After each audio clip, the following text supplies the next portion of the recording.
Geeks with beards.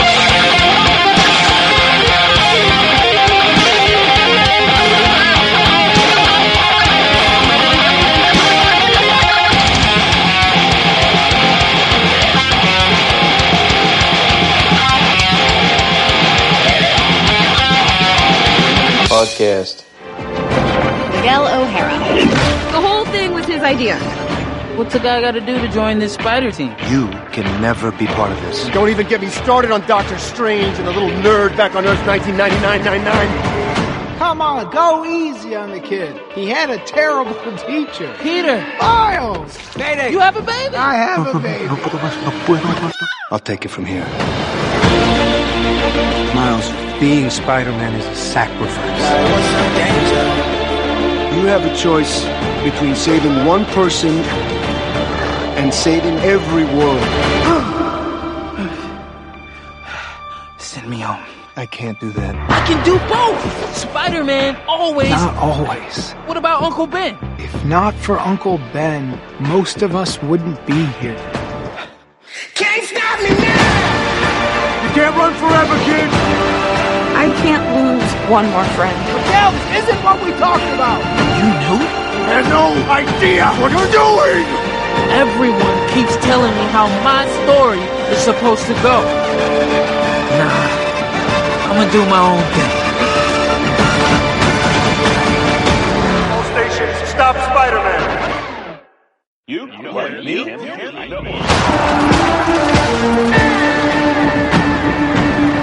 And then I looked at my uncle and... Let me guess. He died? Hello, everybody, and welcome back to a new episode of the Geeks with Beards podcast. And on today's episode, we will be covering number 1 issue of Spider-Man 2099 from 1992. But before we do that, let's see what's been going on since our last recording, man. Well, I finished remodeling that room. Yeah, I don't see the room itself yet, but I can see the aftermath. I'll take you in there after the podcast. Yeah. Hey, man, everybody's got those storage rooms in their house, so... Yeah, well, I'm making it into a retro game / well, legally it can't be a spare bedroom, but I'm going to use it as a bedroom. What they don't know. It's a nap. Somebody's like, hey, man, this is a couch. I'm going to nap on it. Yeah. But as far as other stuff, I'm 98% done with the platinum for Assassin's Creed Brotherhood. Oh, hell yeah, man. I think that's about all I've had time for. What about you?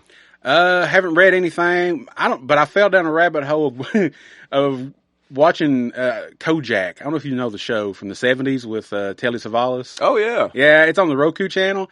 I don't know why. I just started. I'm almost like out through the first season already. Wow. It's like I watch 2 or 3 episodes a day. I like it. I've never watched it before my whole life, and I just started watching it was it last week? I guess it was. Yeah, and I just been watching it almost every day like it. No, I like it, man. And I was curious because, it's always synonymous with him with the lollipops.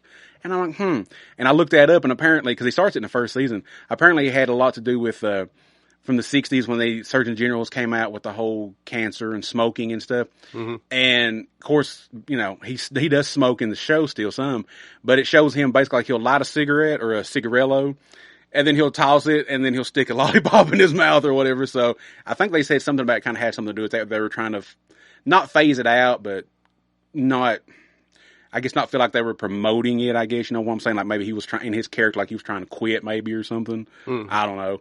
But, yeah, that's the biggest thing that took up my time has been watching Kojak. That's been about it. Well, that wasn't on my bingo card. Yeah, no, me neither, man. And, sometime today, as of this recording, I don't know when it'll drop, but I watched a little teaser of the Masters of the Universe movie, live action movie that's coming out. And do that little teaser, just that little bit that they showed yesterday, that little 30-second little teaser trailer, man. It gave me chills, man. I was like, oh. So the full trailer is supposed to drop today sometime. I don't know when. I'm keeping my eyeballs on YouTube to see when it drops. And from the little bit of teaser, the design of the Power Sword looks amazing. Idris Elba is going to be Man-at-Arms. Dude who's playing He-Man, as of now, you just see him as Prince Adam. He looks good. He looks buff. So we'll see what he looks like if he actually, transforms into He-Man. They showed Tila. She looks good. And they finally showed, Cringer. And of course he's going to be all CG tiger. some people's complaining about he's way too big. I'm like, well, yeah, I mean, maybe, but again, it's, you know, he turns into Battle Cat, so he's got to be kind of big. Which, granted, when he was Cringer, I guess he was supposed to be the size of a regular tiger. And then when he became Battle Cat, he grew large enough for He-Man to ride him. You know, people's like, well, he's too big as Cringer. I'm like, well, I don't know. You know, they're going to take liberties, unfortunately. Hopefully they don't take too many liberties. The only thing I'm still worried about is Jared Leto's Skeletor. We'll see where that goes. I don't know if they'll show him in this trailer or not. I don't know.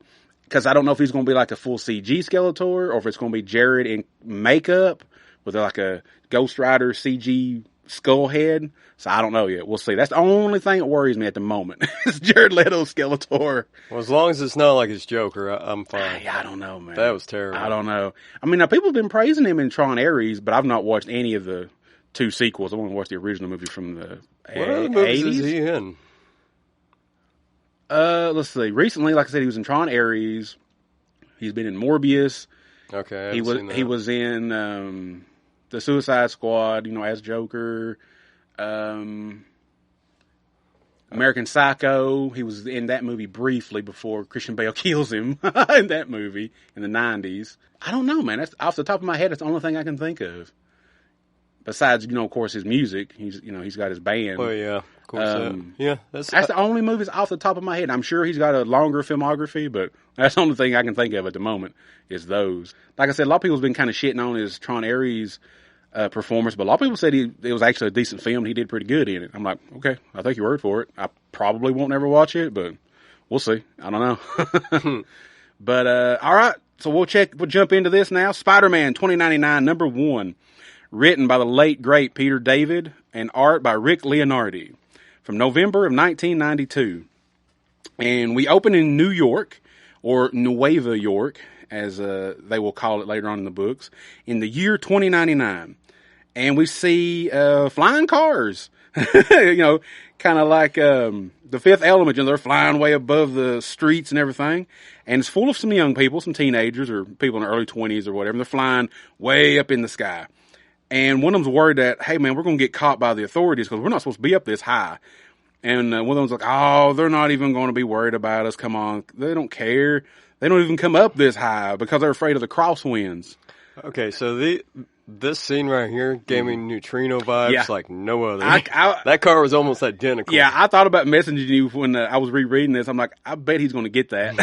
He's going to think neutrinos right off. Like, even the way they talked, it was just like almost spot on. Yeah, I like some of the slang and stuff that they use in here, like they'll say, "Oh, shock," you know, instead of, I guess, say "fuck" or whatever, you know. So that was so 90s. Yeah. Then we turn the page and we get a huge, like, 2-page splash of Spider-Man 2099 being chased by the authorities that are known as the Public Eye, and they're yelling at him to halt. And they almost hit the teenagers in the car, and they're basically like, y'all need to get out of here. You're in the way. Hey, we'll arrest you later. We've got your plate number. We've got your information. We'll get you later. You just all need to get out of here, you know. And but Spider-Man, he's moving way too fast. They're all on these almost like speeder bike kind of things, you know, in the sky like that. But he's going way too fast for him to catch him. And he's just, you know, he's web slinging, he's jumping, he's diving. And he takes a big dive and he ends up landing on one of the cops because they're trying to get him. And they're trying to shoot at him.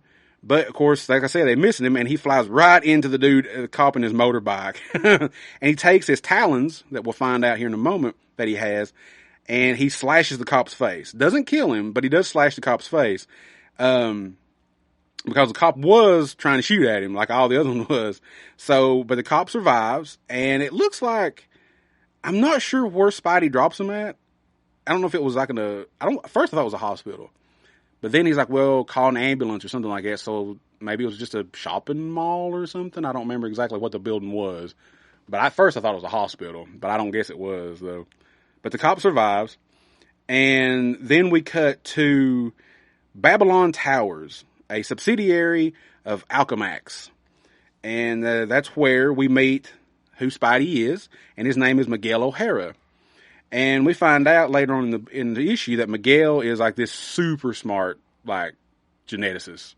Like, I don't know, would you say he's smarter than Peter, maybe? Yeah, I would say you think so? You think he's probably a little bit smarter than Parker is? Well, you got to think it's set so far in the future that technology would have progressed anyway. So true, that is true. Yeah.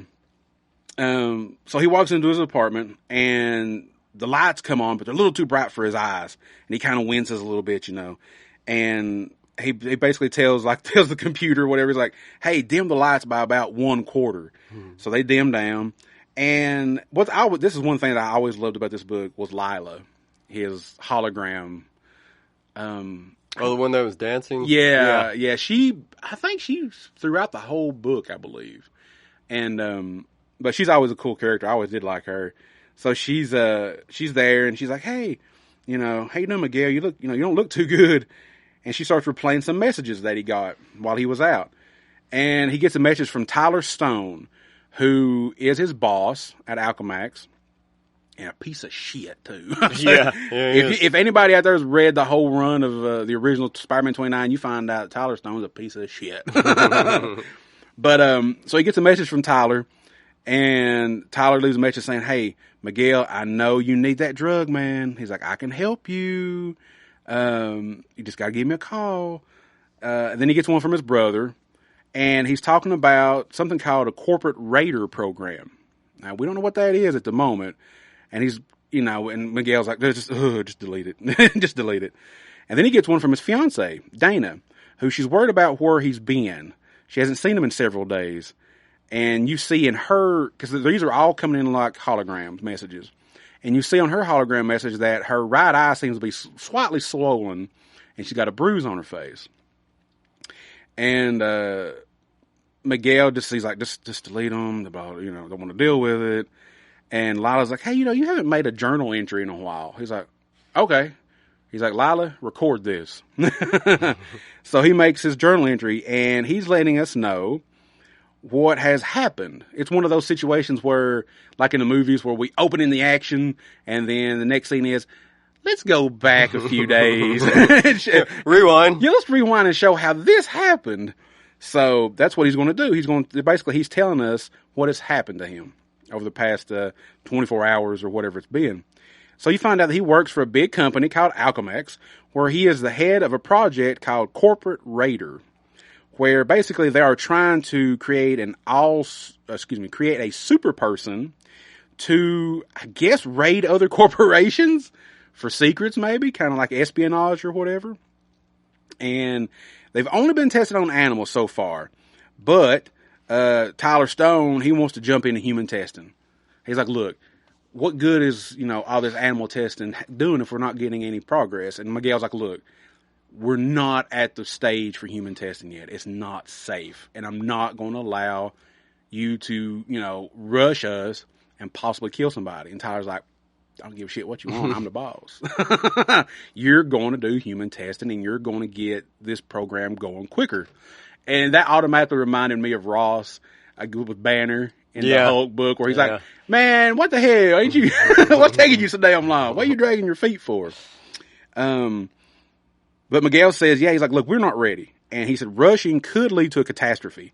And Tyler basically says, "Look, you're just a coward for being safe, and the corporation heads needs results faster than you're providing them." And Miguel's like, "Look," he's like, "It ain't got nothing to do with the corporation. It's just got to do with you and money." He said, "You are the corporation, basically." So you already know. And one thing I do like about Miguel is he is like Parker, as in he's very snippy. Yeah. Very smart ass. But he's a good guy because he knows Tyler's a piece of crap. And he's like, "I ain't taking no shit from you, man. I'm telling you, I'm the head of this, and I know what's best for this program." But of course, Tyler's the boss, so he's going to swing his big pecker around and get what he wants. And he brings in a man named Mr. Sims, and he's a prisoner from jail.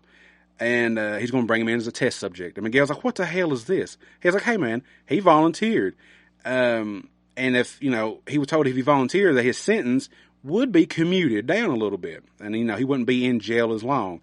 And Miguel's like, "Look, I done told you it's too dangerous. Mr. Sims, we can't do this, man. I don't know what might happen if we do. We are not ready to put you in this chair and do the experiment on him." Mr. Sims is like, "Look, dude, man, if it gets me out of jail sooner or it gets me a lighter sentence, he's like, do it. I'll do it. I don't care. He's like, what have I got to go back to? A prison cell? He's like, what's the alternative? Miguel's like, death? He's like, I don't know what will happen to you. But again, Mr. Sims insisted, so Miguel's like, okay. So they begin the test, and they put together that he's like sitting in a chamber, and and he does reference, I don't know if anybody caught this or not, but he's referencing the Fly remake movie from 1986 with Jeff Goldblum.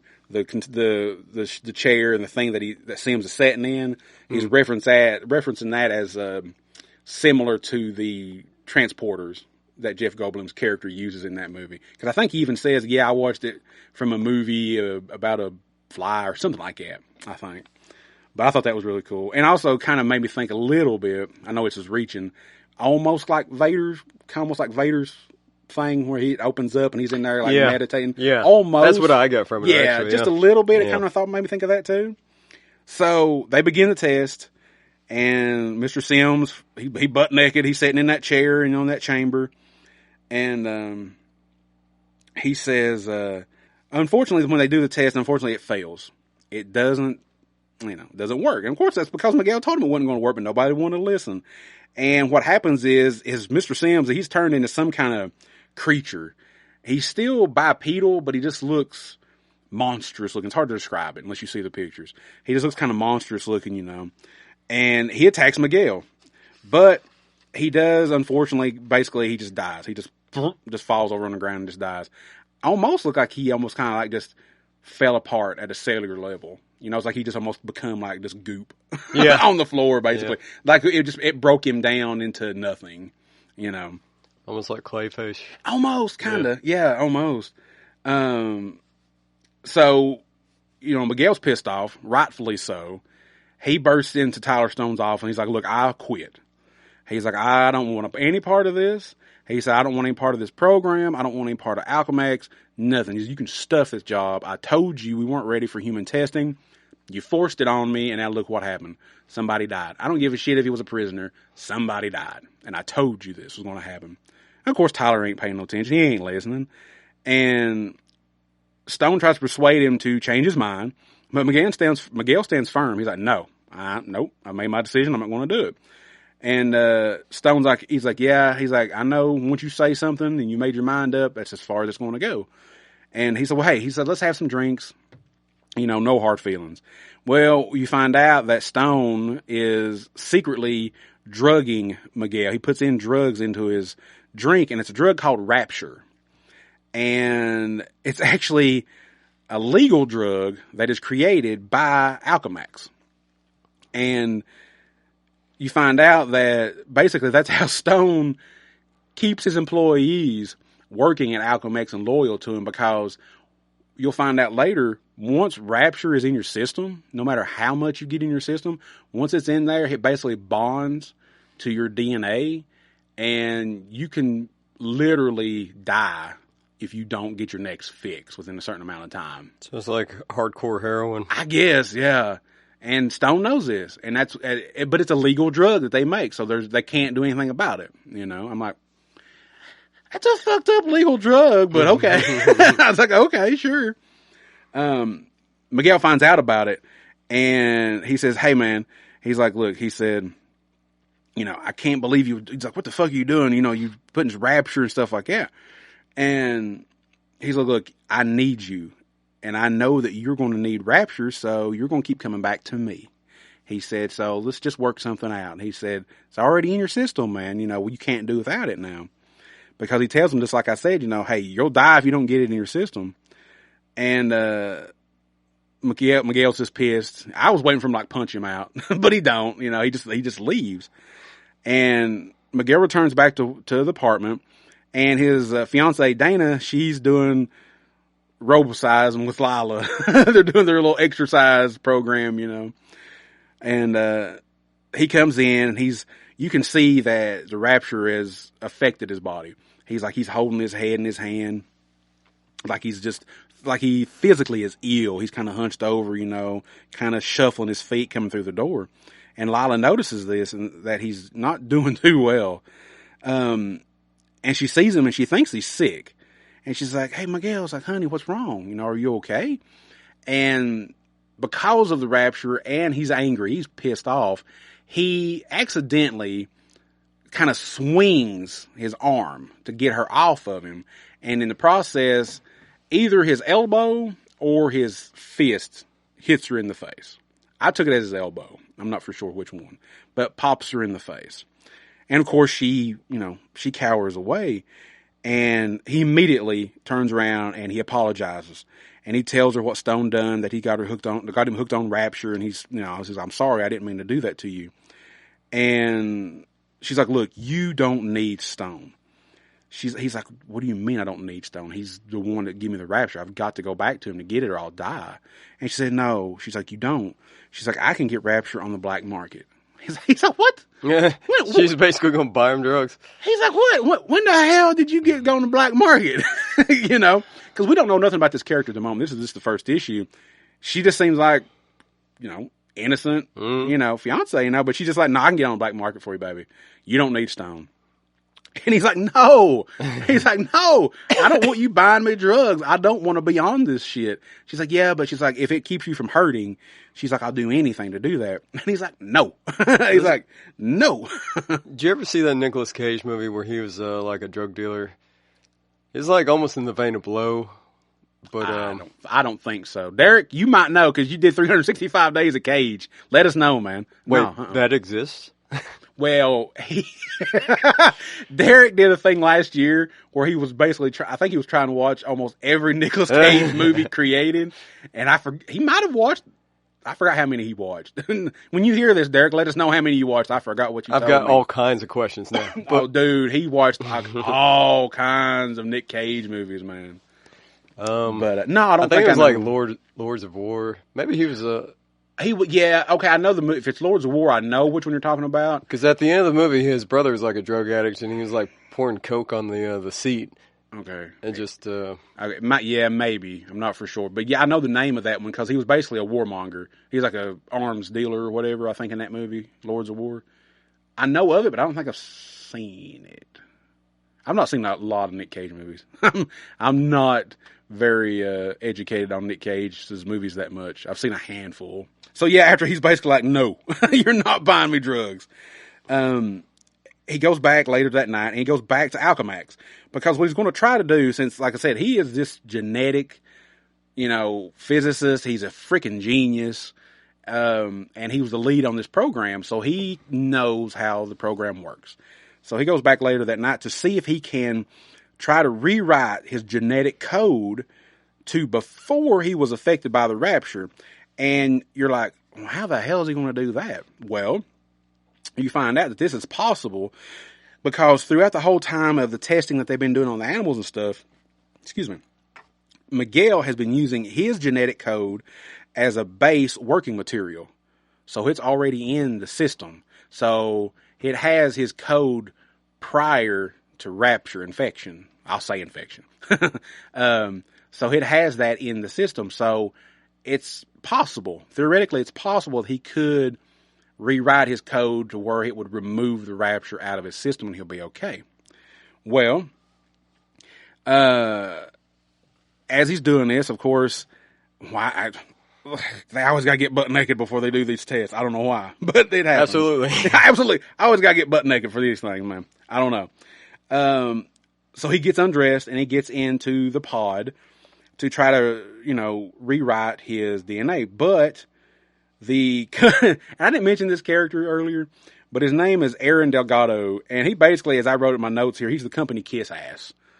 Basically, he, to me, and I forget exactly if he's in later iterations of 2099 Spider-Man, but in this original series, to me in this first issue, I took it as he's opportunistic. He will throw you under the bus if something fucks up, but if something works out really well, he's going to try to take credit for it. That's how I took the character. And he doesn't like Miguel, period. Because Miguel's smarter than him. Miguel's let him know that a couple of times throughout the issue. Miguel's basically like, you're an idiot. He's like, no, shut up. You're an idiot. So Aaron is there. Aaron Delgado is there. And he shows up. And he's looking. He's like, okay, Miguel, you broke in. You're messing with the system. You're messing with this. Now, if I just push a couple of buttons here and there, twist a couple of knobs here and there, it'll solve my Miguel O'Hara problem. Mm-hmm. And I'm just like, you son of a bitch. I was like, so that's what he does. He's pushing different buttons. He's hitting different little switches and stuff like that. And you see that on the screen, it has Miguel's name, and it says, I think it says 50%, like his DNA. Below it, because of what Aaron has done and pushed, and I don't think he didn't know what he's hitting. He just hitting shit. Below it on the other screen, I think it says either Spidey or Spider-Man or Spider, I can't remember which one it is, 50% below it. Okay? So, boom. And so it's overloading, the machine's overloading, and there's this big explosion. And due to what Aaron did, combining Miguel's genetic code with that of a spider, and he just turns it way up before, past the limits that the machine can handle. And it causes a huge explosion. And I wrote this in my notes, and I'm probably a little off on it. But I told myself when I'm writing my notes, I'm like, this kind of reminded me of Barnard doing his experiment on the TV Incredible Hulk show in a way. Yeah. Like he kind of snuck in. He was trying to do the gamma test. He accidentally, set it too high. But, so it caused an explosion. And Aaron walks over and he's like, I got rid of my Miguel O'Hara problem pretty easily. No, you didn't. Because he walks over there out of the smoke and stuff like that, and he sees Miguel hunched over. And he's like, oh, shit. He's like, okay, wait. I can still use this to my advantage. Miguel broke in. Miguel, he used this equipment. He wasn't authorized to come here this time of night and use it. I can still throw him under the bus. I can at least get him fired, maybe put him in jail. Okay, this works out. So he goes over to Miguel, and he's like, oh, Miguel, what are you doing? I look like you fucked stuff up. Look at this. You made a big mess. Oh, man, Tyler's going to be so mad at you. And you see the final panel of the issue. Miguel turns around. He has white eyes. He has talons coming out of his fingertips, and he has fangs. And he looks around. He's like, Delgado. And the issue ends. He looks pretty gnarly. He does look gnarly. Of course, this would pick up in issue 2. Delgado dying. Now, have you finished this whole run? It's been years. It's been several years. I may actually go back and reread through it sometime. It's been a while, but I've read all 46 issues. Okay. Now, there are, I think they did, after 2099 ended, I feel like there was a couple of, annuals or little specials that they did to kind of wrap up the universe. But as far as just the Spider-Man comic, I have read all 46, and I do own all 46 issues. But it's probably been 5 years since I read it all the way through. Do they talk about his family or anything like that? They do. Is he? They do, yeah. Latino? Yes. Oh, I completely forgot. Which I'll mention that in a moment. Well, I figured by the name. He is. Okay. He is. Yeah. Mm-hmm. His mama. I think it comes from his mom's side, because you will find that later that Tyler's his dad, if I'm not mistaken. Okay. Tyler Stone's his father. I think at this moment in the first issue, I don't think he knows that he is. Either his dad or stepdad, one or the other. I forget exactly how they play the part. It might tell me when I read the Wikipedia information here in a minute. But yeah, his mama is the Hispanic part of it. Yeah, that's cool. Mm-hmm. So what'd you think about it, man? Well, have we talked about a Peter David book yet? We mentioned him after he passed away, but I don't know if we've read one. Yeah, I'd have to go back and look. But he's one of my favorite writers because of his. Because I know I talked. Yeah, we talked about X Factor for a bit. Yeah, we talked about that. He wrote Incredible. He did one of the most prolific Incredible Hulk runs. That makes sense too. For a long time. Yeah. But I don't think I think this is the first one we've actually covered on the show, I think. Well, he's a good one. He's one of my favorites. So the writing was good, especially for a 90s comic. Mm-hmm. Wasn't real exposition heavy. It was easy to get through. The art was great. Leonardi's really good. And I want to say, I don't remember if he stays on for I'll get into this in the history here in a moment. I don't remember if Leonardi stays on for the full 46 issue run, but I know he's in there for quite a few issues. Well, that suit design is killer. Yeah, I love the suit design. Yeah, and you find out the suit design, I think it's in the second issue, is a Day of the Dead suit that Miguel had. And it's made of a special material. I forgot what it's called. It's basically almost like an indestructible material. Like Kevlar or something? Something. I forgot what they call it. They mention it in one of the issues. And it's basically almost indestructible. And what looks like webbing on his back is actually like a piece of like a hydrofoil material that he gets in issue 2 from another character. He just attaches it because that way it helps him kind of glide better when he's diving and stuff like that. Yeah.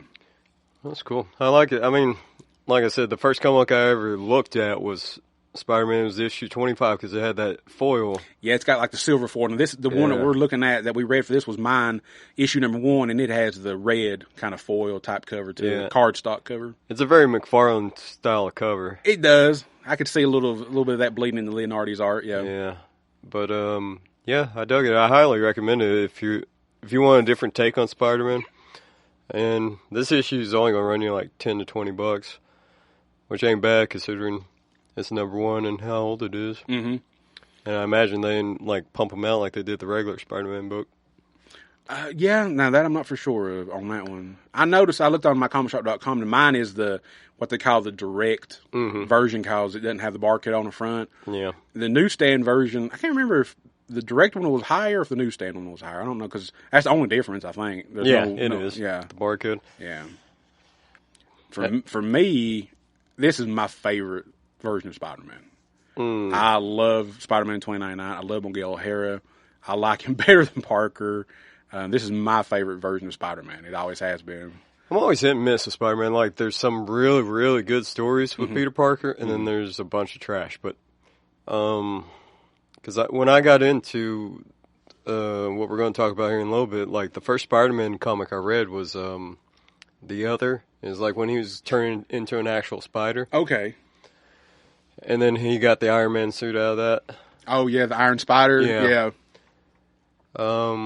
Spider Island was a good one. I've got that on hardcover, I think. Yeah, that's a good one. Where Jacko was turning everybody into creatures, spider people creatures or whatever. That was a good one. Brand New Day was a good one. I don't know if I've read that one. That was Michael Bendis run. I might have read it, or at least I know. He wrote a lot of Spider-Man. Or I've heard of it. Or maybe it was Joe Quesada I'm thinking of. Yeah, Joe Quesada. Quesada, okay. Yeah. Either way, they're both good writers. Yeah. Then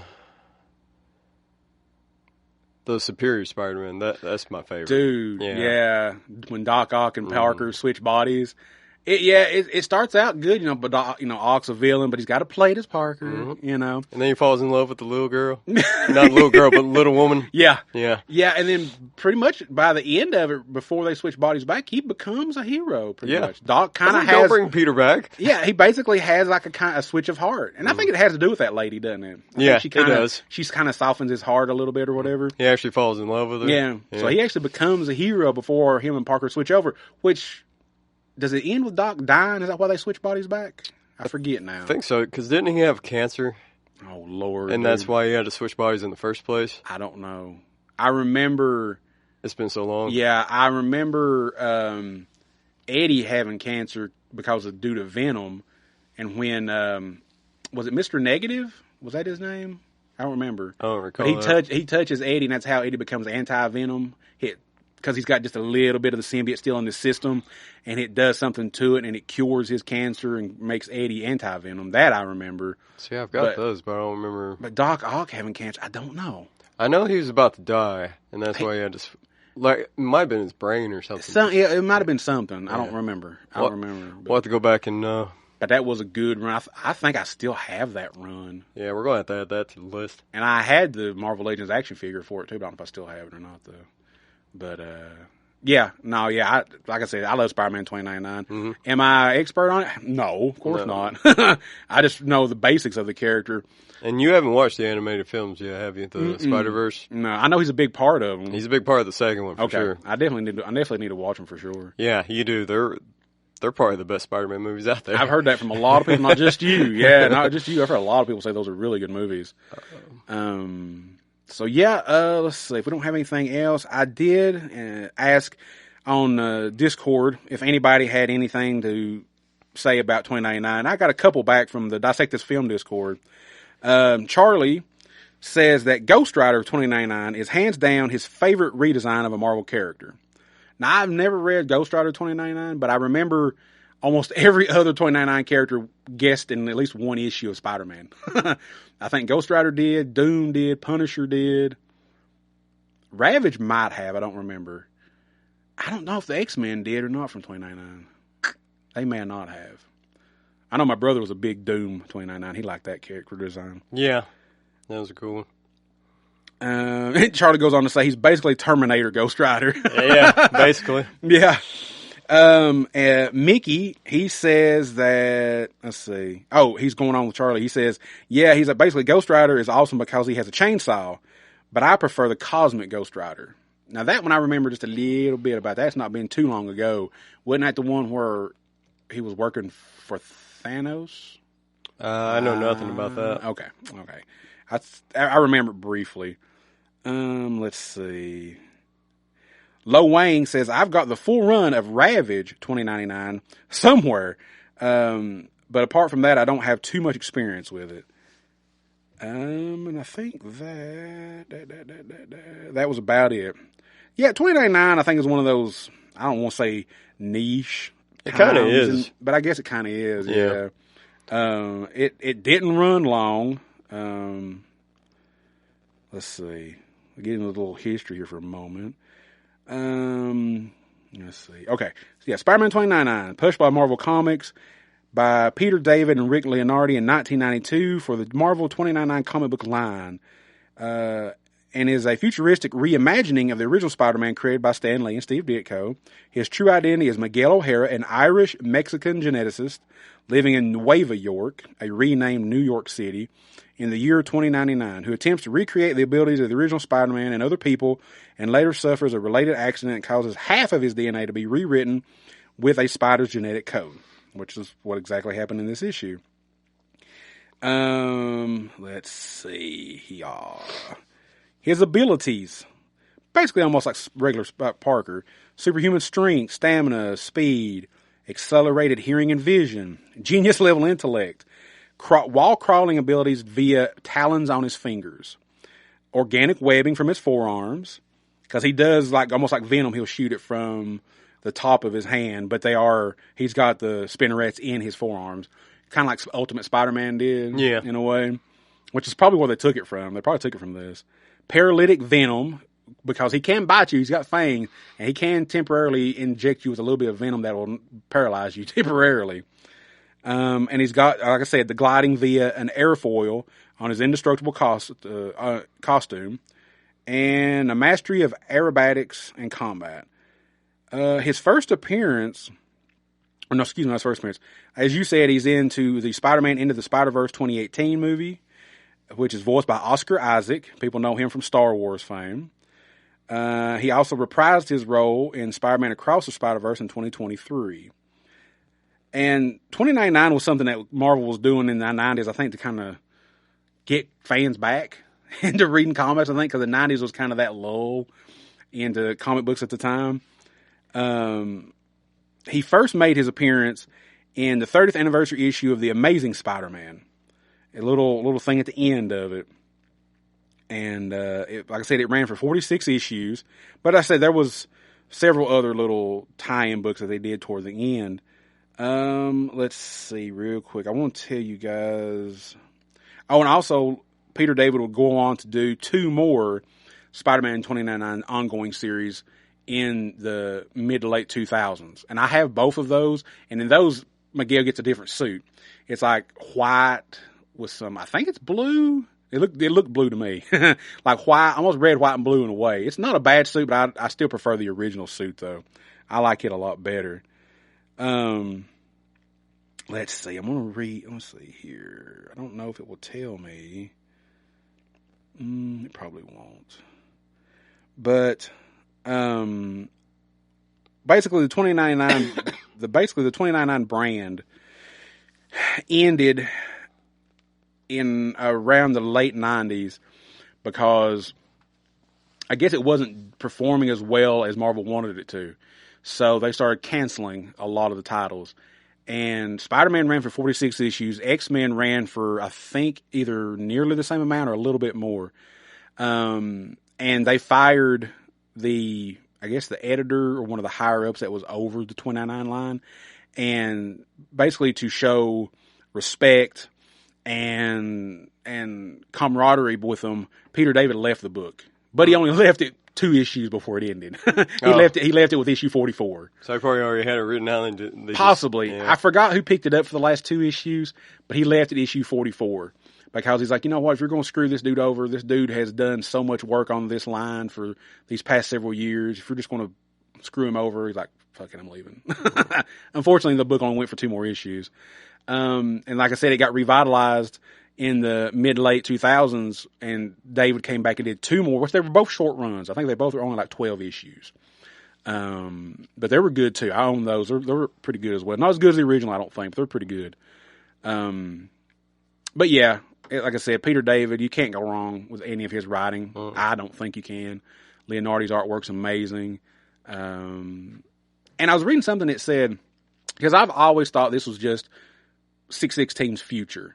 But I was reading something and it said that it's not possible future or something, but it's considered Earth 938 or something like that. But it's still considered a future of 616. So that kind of confused me. I'm not for sure. I didn't really understand that. I'm like, okay, it's the future, but it's your different number. I don't know. Well, if anybody can explain that, you feel free to write in. Yeah. I didn't read on loud a lot because I'm just like, my head's hurting. I was like, I don't know. So yeah, Sean, he approves of it. He enjoyed it. Highly recommends it. I completely recommend it because, like I said, it's my favorite Spider-Man. This is my favorite 90s comic we've read so far. God, it's so good. It's so good, man. Like I said, you get all the classic people, but new versions. You get Venom. You get Goblin. You get Vulture. Oh, and the Vulture in this one is sadistic. I remember the Vulture in this was sadistic, man. He's like a cannibal or whatever it is. And you get, like I said, you get some guest shots. I think Punisher guests in here at least once or twice. Doom does. I feel like Spidey runs into Hulk one time in 2099. I don't remember, but I think he does at least once. I never read the X-Men book. You probably read a few of those, but I remember it actually being pretty popular too. I've read them, but I don't recall anything from them. Yeah. You're a bit late. We can't all be everywhere at once. Little text might have been nice. I was gone for less than 2 hours. What happened? Okay. I know what it looks like, but here's the good news. Oh, here we go. The multiverse didn't collapse. Oh, cool. A little touch and go, but it worked out. Great story. Hey, did you finish the goober? It's not a goober, it's a gizmo. You always have to call me out. It's just really frustrating and bums me out. Don't get too excited, Miguel. It's just a prototype. Not excited. But you could be the first person to make an autonomous multiverse jump. Or the last. Okay, so we're just gonna roll the dice on this? So what do you say, pal? Where do you want to go first? Let's start at the beginning, one last time. Earth 67. Whoa. What the? I'm Spider-Man. I need you to come with me. Who the heck are you? I just told you that. Listen. I'm from the future. How dare you point at me? You were pointing first. Rude to point. You're being very rude. You're not even believing what I'm saying. Which one pointed first? Spider-Man pointed first, obviously. You're pointing at me right now as you say that. Look at you. I'm Look just at your pointing finger. at your pointing. Look at your finger right now. Different than normal pointing. You are pointing. You haven't seen You're pointing accusing until me I of get through pointing with you, and then while you'll you're... know.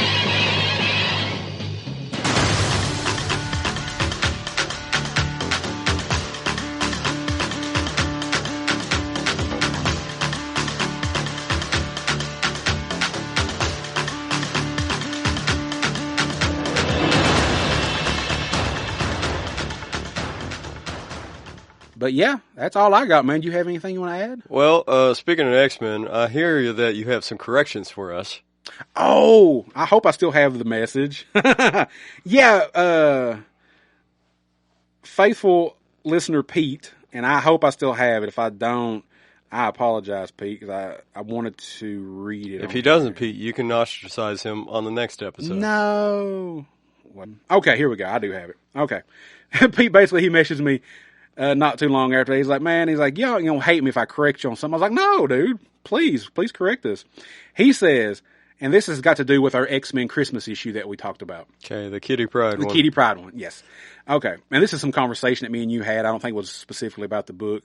Not everything was. He says, when Wolverine was Patch, he says that was the Mad Rapport storyline in his solo series starting in the late 80s. Okay. Mariko was introduced a few years after Giant Size X-Men #1, and we got to know her in his 4-issue limited series from 1982. He's like, I only know this shit because I'm old. Well, no, that's useful information because I thought she came like we talked about. And he's like, I don't like correcting people, but Sean said I could. Oh yeah. Please, if anybody wants to correct us, I love learning stuff. We have never, ever, ever said we were experts on comic books whatsoever. We only know what little bit we can look up and what we remember, and that's just how it is. We try to give as much information as we can find.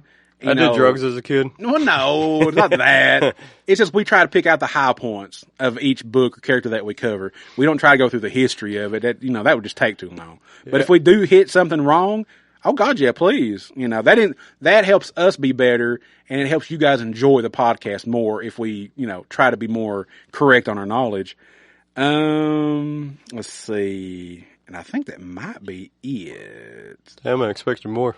He did say with our Captain Planet episode, he's like, man, I can't help you with Captain Planet. Yeah. He said, I don't know nothing about that. But now he does have, and I'm going to try to pick these up. He has, he's our first, well, I can't say first, but the first one I remember now. Listener requests that Pete has asked us about. He said, I would request the 1970s Marvel Godzilla comic. He said, it's really good. I found a facsimile reissue of #1. Did you? And I'm going to pick it up. How many did it run? The original series ran, I don't remember now. I know they're expensive as hell. It's probably like a long run. That I know. Yeah. But he said the original 1970s Godzilla Marvel comic, and he said 1970s Shogun Warriors comic that Marvel did. And it only read for like 20 issues. Okay. And I found the first issue of that one as well. Right. It's going to run me a little bit. Not too high, but it's going to run me a little bit. But now the facsimile Godzilla, I'm so glad they did a reissue. It's not that expensive at all. It's only like $3 or $4. Because I looked at a vintage copy, I'm like, nope. Yeah. Can't do it. Can't afford it. I'm like, reissue time. That one would be a good one. Yeah. Yeah. So I've never read any. I'm being a Godzilla fan. I've never read that Marvel comic book. All right. I can't wait for that. So Pete, we are definitely, going to do our best to pick those two up, and we'll cover those at some point this year for sure. But yeah, man, we appreciate that. Like I said, anybody out there on anything we cover, more about it than we do or whatever, please either message me personally, email the podcast, or if you're on our Discord, put it in our Discord or on our Facebook page, and just let us know. Correct us. We don't take any offense to it whatsoever. Nope. So we invite it. We welcome it. Because this helps us learn, because we're old. We forget stuff. So because Dan sucks. Leave my personal life. Spoiler Dan. But so before we do the housekeeping stuff, Sean, what do you have for us on our next 2 episodes? All right, well, I spoiled the last episode, but we're going to where it all began for me. House of M. House of M. We're going to do the first 4 issues on the next episode, and then the final 4 on the episode after it. Yeah, because it's a total of an 8-issue miniseries. And I'll have some pre-game stuff to kind of lead us into it, like where the universe is at that point, and kind of give us some backstory on it. Because there were so many tie-ins, weren't there? Oh, everything tied into it. It was a Marvel crossover event. Because like I said the last episode, I have the Spider-Man House of M tie-in miniseries. It was a good one. Which I think was it might have been 5 or 6 issues itself. I don't remember. But that's the one I remember liking the most. Oh, God, dude. Just looking at this covers again brings back memories, man. I love his artwork. I love those covers. I mean, it's business is writing, but, Excuse you? I'm joking. I'm joking. This probably was one of the things that kind of reignited me into liking X-Men again, because I was out of X-Men for a long time, since the 90s cartoon. And then you let me borrow this, and I remember reading it. I can't remember anything about it, but you let me read it, and I'm like, damn, I kind of like X-Men again for a little while, So it's great. I love it. It looks so good. But so yeah, you look forward to that, listeners. For the next 2 episodes coming up, we're going to be covering the House of M, one of the biggest I think, storylines of Marvel Comics that they've put out. Definitely for the X-Men. Yeah. That changed everything. It's a big, big thing. And it included the Avengers as well. It did, yeah. That's actually what set it up. New Avengers. Astonishing X-Men, New Avengers. Yeah, okay. So, yeah, if you want to send us some corrections, suggestions, anything like that, we've got a Facebook page. We have an Instagram. We have an email, geekswithbeardspod@gmail.com. We also have a Discord that's free to get on there. Join us. We've had a few new members in the past couple of weeks. Get on there and talk about anything in the geek world. Movies and games and comics and toys and wrestling, food, anything that you want to talk about. We also have a YouTube channel where our audio episodes are put on there for your listening pleasure. If you just want to play them in the background while you're reading a comic or whatever you're doing. We also have our toy review videos that are up there that you can watch. And also, and I'm behind on this, Dan's Comic Corner, which is YouTube exclusive, where I go and I do little videos, reviews of current comics that I'm personally collecting and what I think about them. And there's no particular order.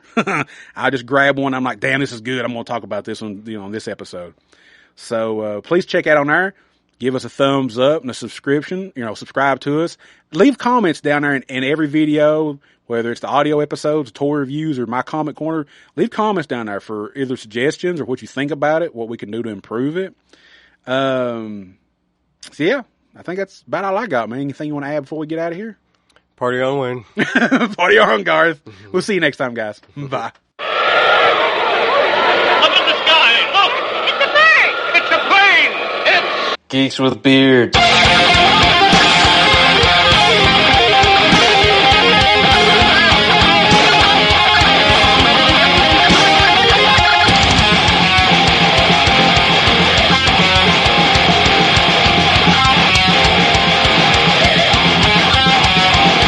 Podcast.